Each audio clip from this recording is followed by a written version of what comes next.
Le débat donc consacré aux élections israéliennes qui approchent maintenant, 17 mars prochain donc pour ce scrutin. On va en parler avec Amir Weitman qui est là ce soir. Bonsoir à vous. Bonsoir. Vous êtes candidat sur la liste du Likoud, donc celle emmenée par le Premier ministre Benjamin Netanyahou. Et puis Julien Baloul, bonsoir, d'I24 News qui suit de très près évidemment cette actualité politique. Alors, je voudrais qu'on revienne d'abord parce que c'est une tendance observée, Julien Baloul, c'est que les sondages qui donnaient jusqu'à présent quand même un avantage qui n'était pas énorme mais qui était existant au Likoud, semble marquer un resserrement là. C'est un phénomène observé dans plusieurs sondages. Oui, en fait, c'est vraiment par cycle. Il y avait vraiment la gauche. Quand on dit la gauche, il faut comprendre, ce n'est pas le bloc de gauche. Quand on fait l'addition, la droite est restée toujours devant. Mais le premier parti en tête, c'est-à-dire le camp sioniste, était en tête. Puis, depuis 10 jours, en effet, le parti de Netanyahou était en tête aux dépens de Naftali Bennett, qui sont les deux principaux partis de droite. Or, là, Naftali Bennett est remonté.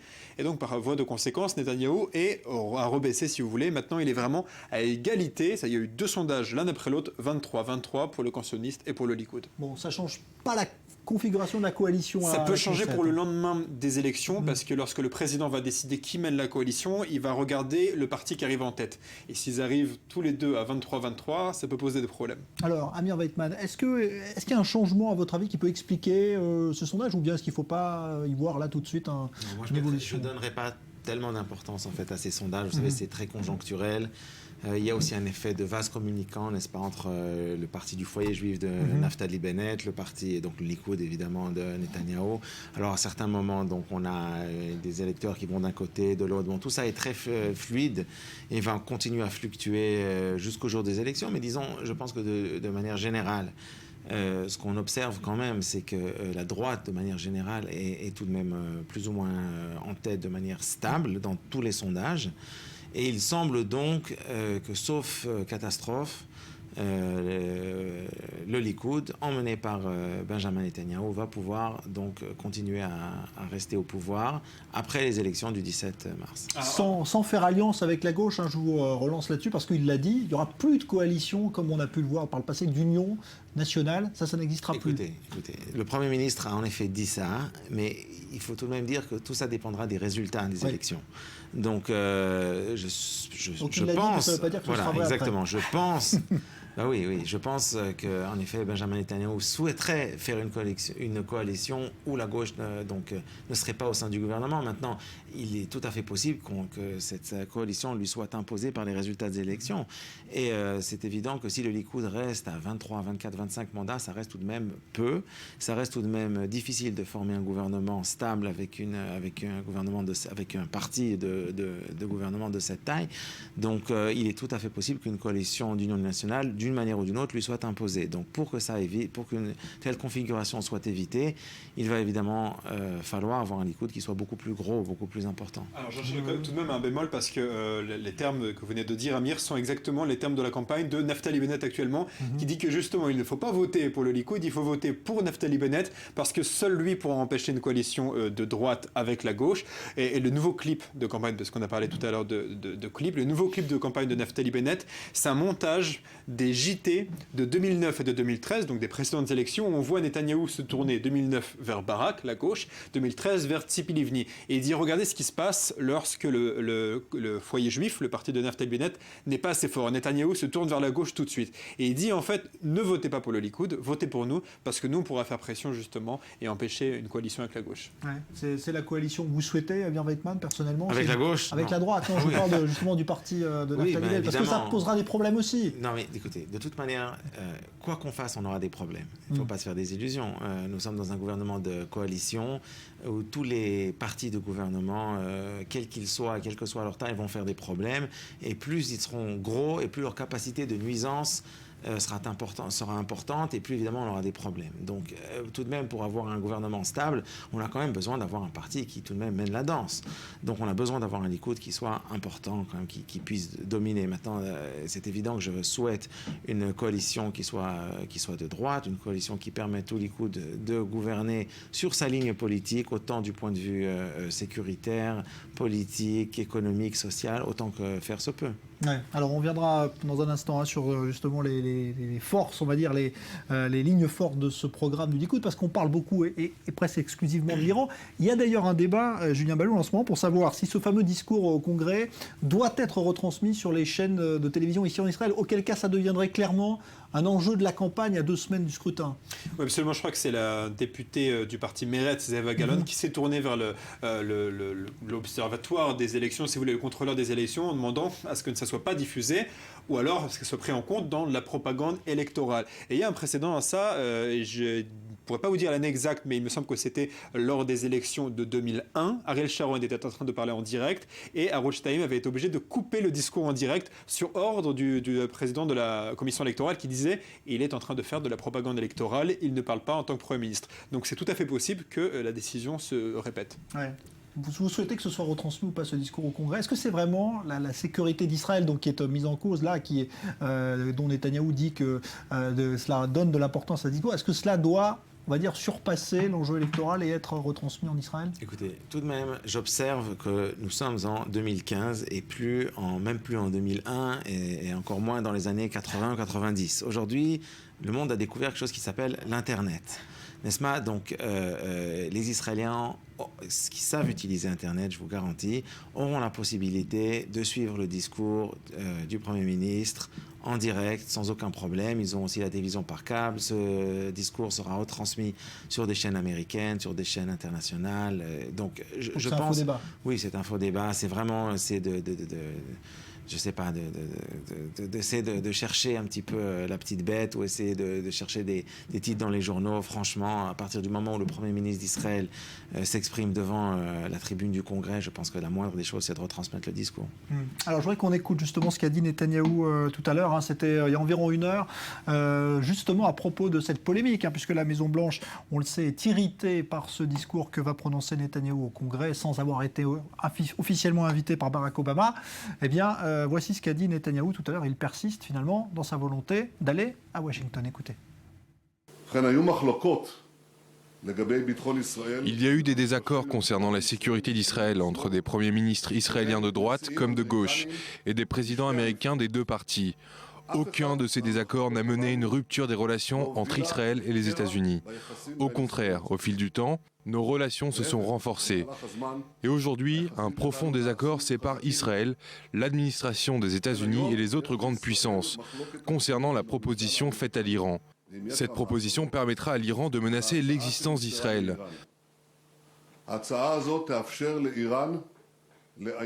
Un régime qui s'engage formellement et explicitement à anéantir l'État d'Israël pourra rapidement accéder à l'arme nucléaire et dans quelques années pourra produire des armes nucléaires de manière industrielle pour mettre à bien cet objectif.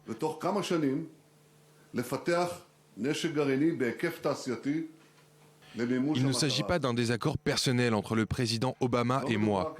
J'apprécie énormément le soutien qu'apporte le président à Israël dans de nombreux domaines. Et de la même manière, je suis certain qu'Obama comprend que mon devoir absolu est de garantir la sécurité d'Israël. Je pars aux États-Unis pas parce que je cherche la confrontation avec le président des États-Unis, mais parce que je dois remplir mon devoir d'aborder un sujet qui menace notre existence. J'ai l'intention d'en parler avant la date butoir de l'accord qui tombe le 24 mars. Et j'ai l'intention de parler face au Congrès, car le Congrès pourrait avoir un rôle important et influent sur l'accord nucléaire avec l'Iran.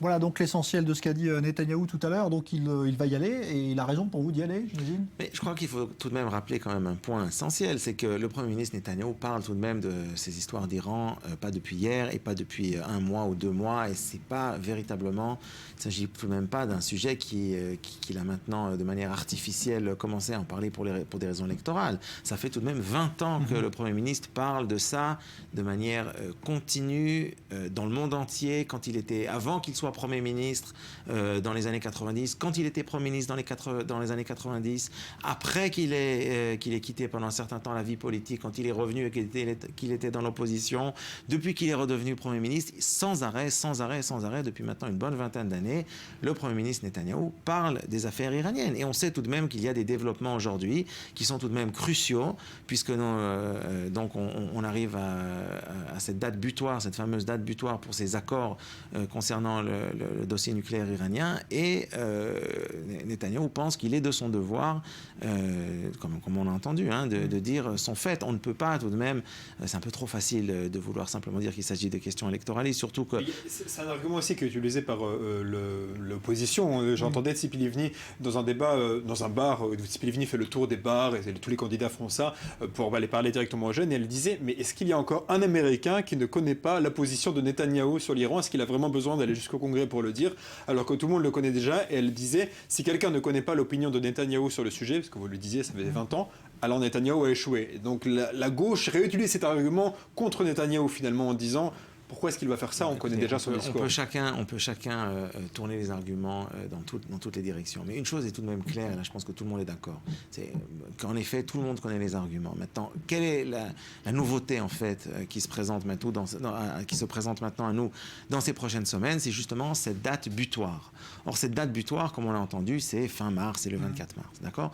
Donc ça représente, c'est une semaine juste après l'élection. Or le Premier ministre veut en parler devant le peuple américain, devant le Congrès, parce qu'il estime que l'accord sur le nucléaire iranien qui est en train de se mettre en place aujourd'hui même, ces jours, ces semaines, entre l'Iran et la communauté internationale, est un accord dangereux. Or, je pense techniquement, il n'y a pas d'autre possibilité pour le Premier ministre d'exprimer à nouveau son opposition que justement d'aller devant le Congrès maintenant, et il n'y a pas d'autre date possible, puisqu'entre les élections et après, c'est trop tard.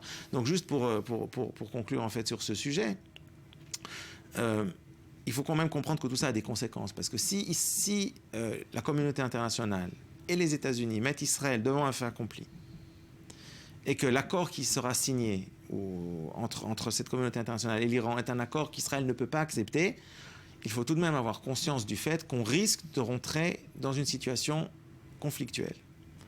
Les conséquences sont suffisamment graves pour justifier que le Premier ministre d'Israël aille exprimer son inquiétude et l'inquiétude du pays d'Israël tout entier, de la gauche comme de la droite d'ailleurs, devant le Congrès des États-Unis. Maintenant, je pense que cette polémique est largement une fausse polémique qui est utilisée à des fins, disons, politiciennes. Alors, on peut dire que c'est utilisé par tous les côtés, mais ce qui, à mon avis, est l'essence de la question, c'est qu'on est devant une question politique extrêmement grave, et je pense que c'est regrettable de l'utiliser à des fins politico-politiciennes.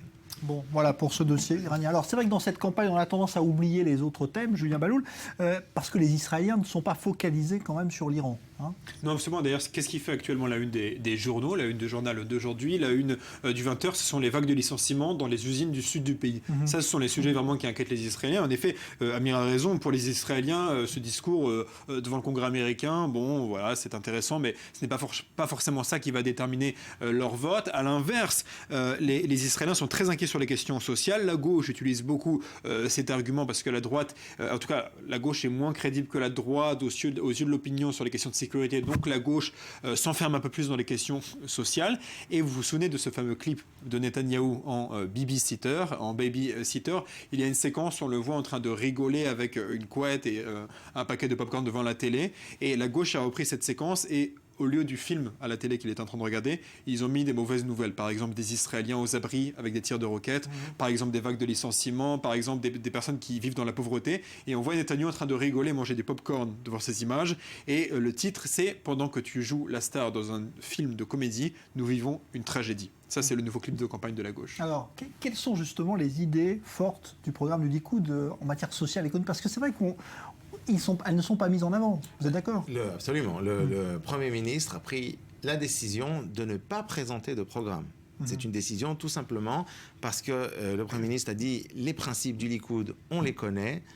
C'est pas nouveau, mes opinions, on les connaît. Je ne veux pas maintenant présenter de programme parce que ce sera simplement utilisé par l'immédiat à des fins électoralistes pour m'attaquer. D'accord ? Maintenant, de manière générale, les opinions de Netanyahou sont connues, il les défend depuis 20 ans. Est-ce qu'il a réussi à les mettre en application dans la réalité? Malheureusement pas toujours, et même relativement peu. Mais enfin, sur le principe, le Likoud est tout de même la droite libérale, hein, et donc veut faire avancer en Israël la compétitivité, l'économie de marché, les baisses d'impôts. Tout de même, cette fois-ci, ça a été répété. Et j'espère que tout de même, cette fois-ci, on a quand même mis ça en avant. J'espère qu'enfin, ce sera mis en application. C'est l'ouverture du marché agricole et du marché des produits alimentaires à la compétition, à l'importation de manière libre, la dérégulation. Alors évidemment, ces dernières années, il y a eu une espèce de vague populiste de régulation qui a posé de graves problèmes à l'économie israélienne, qui a causé un ralentissement économique et aussi tout un tas de problèmes dans diverses sociétés. Maintenant, on espère que cette vague va s'arrêter et qu'on va pouvoir reprendre le cours d'une politique plus libérale. Merci beaucoup, Amir Weitman. On va en reparler évidemment. Il reste encore un bon mois de campagne. Merci d'être venu. Je rappelle que vous êtes candidat sur la liste du Likoud. Merci, Julien Baloul. Dans un instant, l'invité du Grand Direct, un ancien diplomate israélien, notamment ambassadeur en Jordanie. À tout de suite.